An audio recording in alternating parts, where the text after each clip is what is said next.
మకర రాశి వారికి నూతన ఆంగ్ల సంవత్సర ప్రారంభకాల సమయంలో జనవరి మాసంలో ఎలా ఉండబోతుందో ఈ వీడియోలో సవివరంగా సంపూర్ణంగా తెలుసుకుందాం.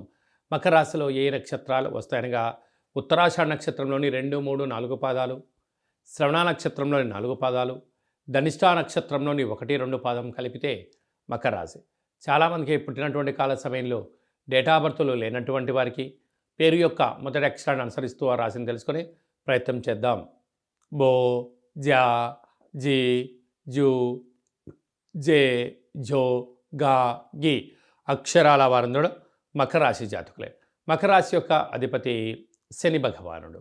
వీరికి ఒకవైపు ఏళ్ళనాటి శని చివరార్థ సంచార స్థితిలో ఉంటూ వెళ్ళిపోయే సమయం ఆసన్నమైంది కనుక ఈ ఆంగ్ల సంవత్సరము మరియు ఈ జనవరి మాసం అంతా కూడా అద్భుతమైన బంగారు భవిష్యత్తు రోజులకు వీరి యొక్క పెట్టుబడులు, ఆలోచన విధానము, హార్డ్ వర్కు, ధర్మబద్ధతో కూడుకున్న జీవన విధానంలో విజయం మకర రాశి వారి సొంతం కాబోతుంది.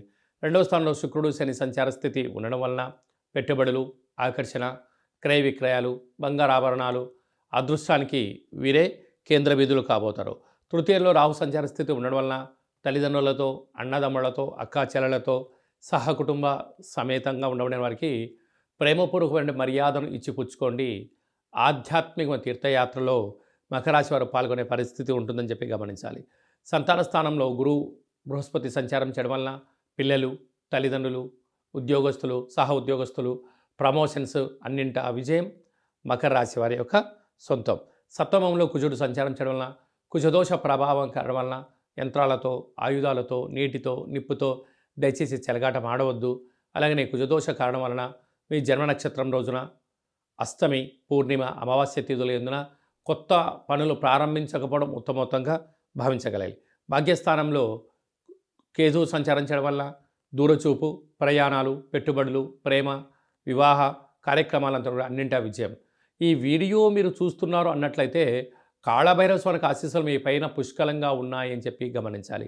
ఇకపై నుంచైనా మీరు కాళభైరవ స్వామి స్మరణ, ధ్యానము, ఏకాగ్రత, దీపము, ముడుపు కట్టే సమయం ఆసన్నమైందని చెప్పి గుర్తుపెట్టుకోగలగాలి. కలియుగ కాలంలో నరదృష్టిని, శత్రు ప్రభావాలను, యంత్ర, మంత్ర, తంత్ర, తాంత్రికపరమైన దోషాలను తొలగించే ఏకైక భగవంతుడే కాళభైరవ స్వామివారు. కనుక కాళభైరవ స్వామి స్మరణ చేసే సమయం ఆసన్నమైందని చెప్పి గుర్తుపెట్టుకోగలగాలి.